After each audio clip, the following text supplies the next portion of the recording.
The Indian stock market just experienced a sudden, violent tremor.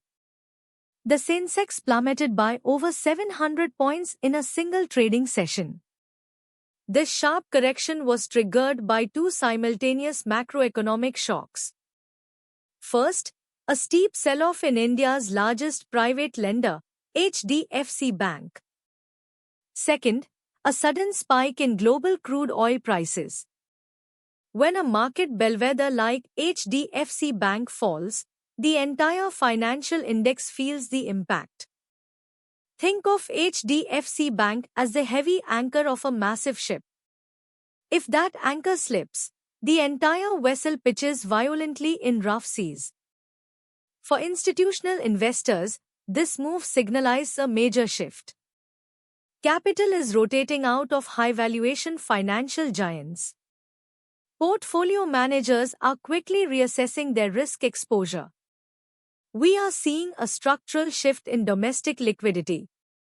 Investors must look past the daily noise to understand the deeper systemic forces at play here.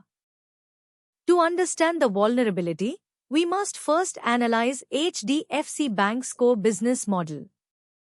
This banking powerhouse built its dominant market position on stable retail deposits and high-margin consumer loans. Following its historic merger with its parent Housing Finance Corporation, its balance sheet expanded dramatically. This structural integration aimed to create a massive, cross-selling financial engine. Think of this mega merger like joining a massive farm directly with a premier supermarket. It creates a single, self-sustaining ecosystem that controls the entire supply chain. However, this unmatched scale also brings significant integration friction. Managing a loan book of this magnitude requires continuous, low-cost funding. If deposit growth cannot match credit expansion, the entire flywheel begins to lose momentum. Institutional investors are closely monitoring whether this massive scale remains an absolute competitive advantage. The recent quarterly metrics highlight a critical structural bottleneck. The bank's net interest margin, a key measure of lending profitability, faced intense pressure. At the same time, the loan-to-deposit ratio climbed to elevated levels. This dynamic indicates that the bank is lending out money faster than it is gathering deposits. Imagine running a powerful engine with too much weight and too little fuel. If your fuel-to-air ratio is off, the engine's performance will suffer. Here, retail deposits represent that vital fuel. To support credit growth, the bank must compete aggressively for every rupee. This competition drives up funding costs and squeezes profit margins. Consequently, the core profitability metrics have temporarily stalled. Equity researchers are busy adjusting their forward earnings models. They must account for this persistent pressure on net interest margins. Management's recent commentary reflects a realistic and cautious outlook. The corporate leadership is prioritizing deposit mobilization over aggressive loan book expansion. They are focusing on long-term capital preservation rather than short-term market share. This process is like steering a massive cargo ship through a narrow strait. You cannot turn a giant vessel instantly without causing severe stress to the hull. Instead, the captain must slowly adjust course to avoid rough waters. The bank is expanding its branch network to tap deeper into rural wealth. They are also adjusting interest rate offerings to attract sticky, long-term retail savers. This strategy will take several quarters to reflect fully in the financial statements. Institutional allocators are watching closely to see if management can execute this transition without hurting return metrics. Adding to the bank-specific concerns is a harsh macroeconomic headwind.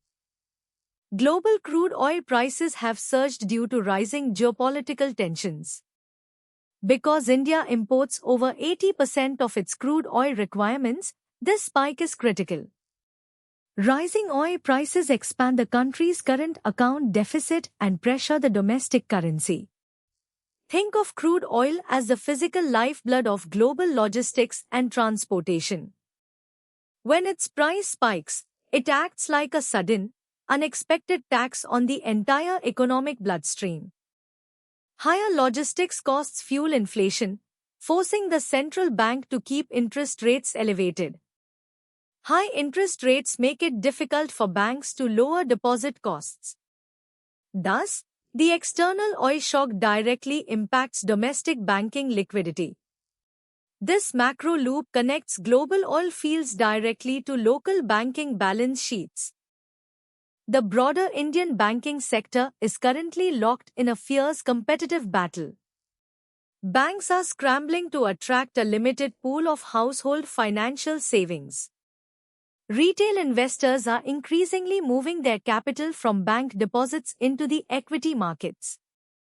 This dynamic has created a severe liquidity deficit across the entire banking system. Think of this situation as a game of musical chairs where the music is slowing down. There are too many banks chasing a limited amount of available liquidity. To win a chair, banks are forced to raise their deposit interest rates. This industry-wide price war makes margin recovery a difficult task for everyone. The era of cheap, effortless deposit accumulation has ended. Systemic liquidity will remain tight until household financial behavior shifts back to traditional savings products. Several key risk factors could delay the recovery of Indian financial equities. The Reserve Bank of India has increased risk weights on unsecured retail loans. This regulatory tightening forces banks to allocate more capital against high-yield consumer credit. Think of the central bank as a strict traffic cop installing speed bumps on a fast highway. The goal is to prevent a major pileup, but it inevitably slows down the traffic flow. Additionally, persistent consumer inflation could delay any potential interest rate cuts. If domestic interest rates stay high for longer, borrowing costs will remain elevated. This scenario risks dampening loan demand from corporate borrowers. Investors must prepare for a prolonged period of consolidation. Regulatory vigilance and elevated credit costs represent significant hurdles in the near term. Despite these near-term headwinds, the long-term investment thesis remains structurally sound. HDFC Bank's extensive distribution network and digital infrastructure are highly resilient. The stock's recent price correction has brought its valuation multiples down to historically attractive levels. This situation is comparable to finding a premium property in an upscale neighborhood during a temporary market dip. While the paint might need some work, the underlying concrete foundation remains absolutely solid. As the post-merger integration progresses, operating efficiencies should gradually improve. This efficiency will support steady, long-term credit growth. Analysts expect a gradual normalization of the loan-to-deposit ratio over the next few quarters. Patient, institutional capital is looking at this correction as a potential long-term accumulation opportunity. This market shakeout underscores the need for disciplined portfolio construction. Spiking oil prices and tight banking liquidity require a cautious investment approach. Focus on high-quality, resilient businesses that possess strong pricing power.